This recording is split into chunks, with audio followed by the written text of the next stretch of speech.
Guys, welcome back to my channel. ಹೇಗಿದ್ದೀರಾ ಎಲ್ಲರೂ? ನಾನು ತುಂಬ ಚೆನ್ನಾಗಿದ್ದೀನಿ. ಹೋಪ್ ನೀವು ತುಂಬ ಚೆನ್ನಾಗಿದ್ದೀರಾ ಅಂದ್ಕೊಂಡು ಇವತ್ತಿನ ವಿಡಿಯೋ ಸ್ಟಾರ್ಟ್ ಮಾಡೋಣ. ಇವತ್ತಿನ ವಿಡಿಯೋ ಏನಂತ ಹೇಳಿದ್ರೆ, ಮಗುಗೆ ಕರಳು ಬಳ್ಳಿ ಸುತ್ತಕೊಂಡಿರುತ್ತೆ ಹೊಟ್ಟೆಯಲ್ಲಿ, ಅದು ತಿರುಗಾಡ್ತಾ ಇರುತ್ತಲ್ವ. ಸೊ ಆವಾಗ ಕರಳು ಬಳ್ಳಿ ಸುತ್ತಕೊಳ್ಳೋ ಚಾನ್ಸಸ್ ಇರುತ್ತೆ. ಒಂದು ಸುತ್ತಕೊಂಡ್ರೆ ಏನು ತೊಂದರೆನಾ, ಎರಡು ಸುತ್ತಕೊಂಡ್ರೆ ತೊಂದರೆನಾ, ಮೂರು ಸುತ್ತಕೊಂಡ್ರೆ ತೊಂದರೆನಾ ಅಂತ ಹೇಳಿ ಕೇಳ್ತಾ ಇರ್ತಾರೆ. ಫಸ್ಟ್ ಆಫ್ ಆಲ್, ಕರಳು ಬಳ್ಳಿ ಅಂಬ್ಲಿಕಲ್ ಕಾರ್ಡ್ ಅನ್ನೋದು ಮಗು ಕುತ್ತಿಗೆಗೆ ಯಾಕೆ ಸುತ್ತಕೊಳ್ಳುತ್ತೆ ಅಂತ ಹೇಳಿದ್ರೆ, ಒಂದು ಮಗು ಹೊಟ್ಟೆಯಲ್ಲಿ ಓಡಾಡ್ತಾ ಇರುತ್ತೆ, ಮೂಮೆಂಟ್ಸ್ ತುಂಬ ಮಾಡ್ತಾ ಇರುತ್ತೆ. ಆ ಟೈಮಲ್ಲಿ ಅಂದರೆ ಸುತ್ತಕೊಳ್ಳೋ ಚಾನ್ಸಸ್ ಇರುತ್ತೆ. ಸೊ ಒಂದು ಸುತ್ತಾಕೊಂಡ್ರೆ ಏನೂ ಪ್ರಾಬ್ಲಮ್ ಇಲ್ಲ. ನೀವು ಸ್ಕ್ಯಾನಿಂಗಲ್ಲಿ ಅಲ್ಟ್ರಾಸೌಂಡ್ ಸ್ಕ್ಯಾನಿಂಗ್ ಮಾಡಿಸೋವಾಗ ಡಾಕ್ಟರ್ಗೆ ಗೊತ್ತಾಗುತ್ತೆ. ಸೊ ಎಷ್ಟು ಟೈಟಾಗಿ ಸುತ್ತಾಕೊಂಡಿದೆ ಕತ್ತಿಗೆ, ಆಮೇಲೆ ಎಷ್ಟು ಉದ್ದ, ಎಷ್ಟು ರೌಂಡ್ ಸುತ್ತಾಕೊಂಡಿದೆ ಅಂತ ಹೇಳಿ ಅವರು ಐಡೆಂಟಿಫಿಕೇಶನ್ ಮಾಡ್ತಾರೆ.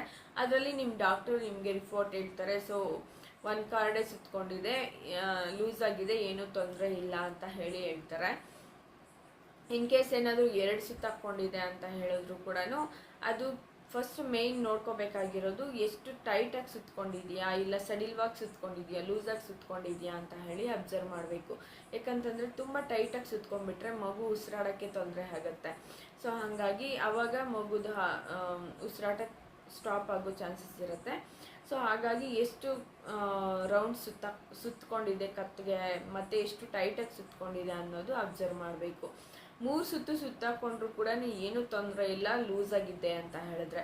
ಇನ್ ಕೇಸ್ ಮೂರು ಸುತ್ತಕೊಂಡು ಅದು ಮೂಮೆಂಟ್ ಮಾಡೋವಾಗ ಮೂರು ಸುತ್ತಿಂದ ಎರಡು ಸುತ್ತಿಗೆ ಬರೋ ಚಾನ್ಸಸ್ ಇರುತ್ತೆ, ಎರಡು ಸುತ್ತಿಂದ ಒಂದು ಸುತ್ತಿಗೆ ಬರೋ ಚಾನ್ಸಸ್ ಇರುತ್ತೆ, ಒಂದು ಸುತ್ತಿಂದ ಪೂರ್ತಿಯಾಗಿ ರಿಮೂವ್ ಮಾಡ್ಕೊಳ್ಳೋ ಚಾನ್ಸಸ್ ಕೂಡ ಇರುತ್ತೆ. ಯಾಕಂತಂದರೆ ಮಗು ಓಡಾಡ್ತಾನೆ ಇರುತ್ತೆ. ಸೊ ಹಾಗಾಗಿ ಓಡಾಡೋ ಟೈಮಲ್ಲಿ ಅದನ್ನು ರಿಮೂವ್ ಮಾಡ್ಕೊಳ್ಳೋ ಚಾನ್ಸಸ್ಸು ತುಂಬ ಇರುತ್ತೆ. ಆದರೆ ಏನು ಗೊತ್ತಾ, ತುಂಬ ಜನಕ್ಕೆ ಆ ರೀತಿ ಇರುತ್ತೆ. ಒಂದು ಸುತ್ತಾಗಿರ್ಬೋದು, ಎರಡು ಸುತ್ತಾಗಿರೋದು, ಮೂರು ಸುತ್ತಾಗಿರ್ಬೋದು, ತುಂಬ ಜನಕ್ಕಿರುತ್ತೆ. ಬಟ್ ಅದರಿಂದ ಪರ್ಟಿಕ್ಯುಲರ್ ಆಗಿ ಏನೂ ತೊಂದರೆ ಅಂತೂ ಏನಿಲ್ಲ. ನನ್ನ ಮಗುಗೂ ಕೂಡ ಒಂದು ಸುತ್ತು ಹಾಕ್ಕೊಂಡಿತ್ತು. ಸೊ ನಾನು ಕೂಡ ಹೆದರ್ಕೋತಾ ಇದ್ದೆ. ಆವಾಗ ನನಗೆ ಡಾಕ್ಟ್ರು ಹೇಳಿದ್ರು ಹೆದರ್ಕೊಳ್ಳೋ ಅವಶ್ಯಕತೆ ಏನಿಲ್ಲ, ಒಂದು ಸುತ್ತಷ್ಟೇ ಸುತ್ತಕೊಂಡಿರೋದು, ಅದರಲ್ಲೂ ಕೂಡ ಲೂಸಾಗೇ ಇದೆ, ಯಾವುದೇ ಕಾರಣಕ್ಕೂ ಏನು ಹೆದರ್ಕೊಳ್ಳೋ ಅವಶ್ಯಕತೆ ಇಲ್ಲ, ಏನೂ ತೊಂದರೆ ಆಗೋದಿಲ್ಲ ಅಂತಾನೆ ಹೇಳಿದ್ರು. ಇನ್ನೊಂದು ಯಾಕೆ ಸುತ್ತಾಕೊಳ್ಳುತ್ತೆ ಅಂತ ಹೇಳಿದ್ರೆ, ಒಂದು ಆ ಕಾರ್ಡು ಉದ್ದ ಇರುತ್ತೆ.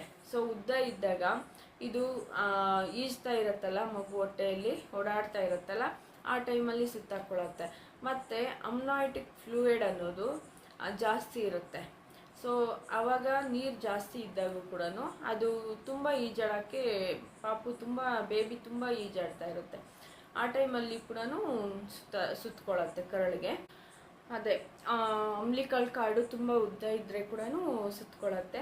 ಸೊ ಈಗಿರುವಾಗ ನೀವು ಏನು ಹೆದರ್ಕೊಳ್ಳೋ ಅವಶ್ಯಕತೆ ಇಲ್ಲ. ಫಸ್ಟು ನೀವು ನೋಟ್ ಡೌನ್ ಮಾಡ್ಕೊಳ್ಳಿ, ಎಷ್ಟು ಸುತ್ತಕೊಂಡಿದೆ, ಎಷ್ಟು ಟೈಟಾಗಿ ಸುತ್ತಕೊಂಡಿದೆ ಅಂತ ಹೇಳಿ ನಿಮ್ಮ ಡಾಕ್ಟರ್ ಹತ್ರ ಒಂದು ಕನ್ಫರ್ಮೇಷನ್ ತೊಗೊಬಿಡಿ. ಮತ್ತು ಏನೂ ತೊಂದರೆ ಆಗೋದಿಲ್ಲ ಇದರಿಂದ. ತುಂಬ ಜನ ಹೆದರ್ಕೊಳ್ತಾ ಇರ್ತಾರೆ. ಇವನ್ ನಾನು ಕೂಡ ನನ್ನ ಮಗುಗೆ ಒಂದು ಸುತ್ತಕೊಂಡಾಗ ತುಂಬಾ ಹೆದರ್ತಾ ಇದ್ದೆ. ಬಟ್ ಏನೂ ಹೆದರ್ಕೊಳ್ಳೋ ಅವಶ್ಯಕತೆ ಇಲ್ಲ. ಇದರಿಂದ ಏನಾದರೂ ನಿಮಗೆ ಏನಾದರೂ ಅಂದರೆ ಇನ್ನೂ ಏನಾದರೂ ಫೀಲಿಂಗ್ ಇದ್ದರೆ, ಏನಾದರೂ ತೊಂದರೆ ಆಗಬಹುದು ಅಂತ ಇದ್ದರೆ, ನಿಮ್ಮ ಮಗು ಕಿಕ್ಕಿಂಗ್ಸ್ ಮಾಡುತ್ತಲ್ಲ, ಅದನ್ನು ಕೌಂಟ್ ಮಾಡ್ಕೊಳ್ಳಿ, ದಿನಕ್ಕೆ ಎಷ್ಟು ಕಿಕ್ಕಿಂಗ್ಸ್ ಮಾಡುತ್ತೆ ಅಂತ ಹೇಳಿ. ಮಿನಿಮಮ್ ಪರ್ ಡೇಗೆ 20 ಕಿಕ್ಕಿಂಗ್ಸ್ ಇರಬೇಕು. 20 ಕಿಕ್ಕಿಂಗ್ಸ್ಗಿಂತ ಕಡಿಮೆ ಏನಾದರೂ ನಿಮಗೆ ಮಗು ಓಡಾಡೋದೇನಾದರೂ ಕಡಿಮೆ ಅಂತ ಅನಿಸಿದ್ರೆ ಇಮಿಡಿಯೇಟಾಗಿ ನೀವು ಡಾಕ್ಟರ್ನ ಕನ್ಸಲ್ಟ್ ಮಾಡ್ಬೋದು. ಮತ್ತು ತುಂಬ ಜನ ಕ್ವಶನ್ ಏನಂತ ಹೇಳಿದ್ರೆ, ಕರಳು ಬಳ್ಳಿ ಸುತ್ತಕೊಂಡಿದೆ ಅಲ್ಲ, ಅಂಬ್ಲಿ ಕಾರ್ಡು ಸುತ್ತಕೊಂಡಿದೆ ಅಲ್ವಾ, ನಮಗೆ ನಾರ್ಮಲ್ ಡೆಲಿವರಿ ಆಗುತ್ತಾ ಅಂತ ಹೇಳಿ ಕೇಳ್ತಾ ಇರ್ತಾರೆ. ತುಂಬ ಜನ ಕೇಳ್ತಾರೆ. ಈವನ್ ಎಲ್ಲರಿಗೂ ಡೌಟ್ ಇರುತ್ತೆ. ಸೊ ಕಾರ್ಡ್ ಸುತ್ತಕೊಂಡಿರತ್ತಲ್ವ, ಹೇಗೆ ನಾರ್ಮಲ್ ಡೆಲಿವರಿ ಆಗುತ್ತೆ ಅಂತ ಹೇಳಿ. ನಾರ್ಮಲ್ ಡೆಲಿವರಿ ಆಗುತ್ತೆ. ಕರಳು ಬಳ್ಳಿ ಸುತ್ತಿರತ್ತಲ್ಲ, ಅದು ಲೂಸಾಗಿ ಏನಾದರೂ ಸುತ್ತಕೊಂಡಿದ್ರೆ ನಾರ್ಮಲ್ ಡೆಲಿವರಿ ಆಗೋ ಚಾನ್ಸಸ್ಸು ತುಂಬಾ ಇರುತ್ತೆ. ಬಟ್ ಏನಂದರೆ, ರಿಸ್ಕ್ ತಗೊಳ್ಳೋಕ್ಕೆ ಹೋಗಬೇಡಿ. ಒಂದು ಸುತ್ತಾದರೆ ಓಕೆ, ಎರಡಕ್ಕಿಂತ ಜಾಸ್ತಿ, 3 ಆ ಥರ ಸುತ್ತಾಕೊಂಡಿದ್ರೆ ನಾರ್ಮಲ್ ಡೆಲಿವರಿಗಿಂತ ನೀವು ಸೆಕ್ಷನ್ಗೆ ಹೋಗಿಬಿಡೋದು ಸೇಫ್ ಅಂತ ನನ್ನ ಫೀಲಿಂಗ್ಸು.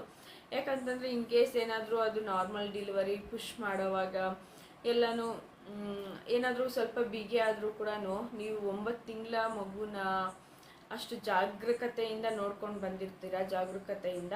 ಸೊ ಲಾಸ್ಟ್ ಮೂಮೆಂಟಲ್ಲಿ ಬಂದಾಗ ಮಗುಗೆ ಏನಾದರೂ ಹೆಚ್ಚು ಕಡಿಮೆ ಆಯಿತು ಅಂತ ಹೇಳಿದ್ರೆ ತುಂಬ ನೋವಾಗುತ್ತೆ.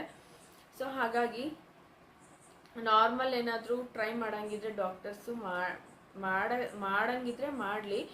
ಬಟ್ ಡಾಕ್ಟರ್ಸ್ ಒಪಿನಿಯನ್ನು ಒಂದ್ಸರಿ ಕೇಳಿ, ನಿಮ್ಮ ಒಪಿನಿಯನ್ನು, ನಿಮ್ಮ ಧೈರ್ಯನೂ ಒಂದ್ಸರಿ ಶೇರ್ ಮಾಡ್ಕೊಂಬಿಡಿ ಡಾಕ್ಟ್ರ್ ಹತ್ರ. ನಮ್ಗೆ ಈ ಥರ ಇದೆ, ನಾವು ಸಿ ಸೆಕ್ಷನ್ಗೆ ಹೋಗ್ತೀವಿ ಅಂತ ಹೇಳಿ ಒಂದು 2-3 ಏನಾದರೂ ಹಾಕಿದರೆ ಸುತ್ಕೊಂಡಿದ್ರೆ ನೀವು, ನನಗೆ ಗೊತ್ತಿದ್ದಂಗೆ ಸಿ ಸೆಕ್ಷನ್ಗೆ ಹೋಗೋದು ಬೆಟ್ರ್ ಆಪ್ಷನ್ ಅಂತ ಅನಿಸುತ್ತೆ. ಒಂದೆಲ್ಲ ಸುತ್ತಿದ್ರೆ ನೀವು ನಾರ್ಮಲ್ ಡೆಲಿವರಿಗೆ ಟ್ರೈ ಮಾಡಿ, ಏನೂ ತೊಂದರೆ ಆಗೋದಿಲ್ಲ.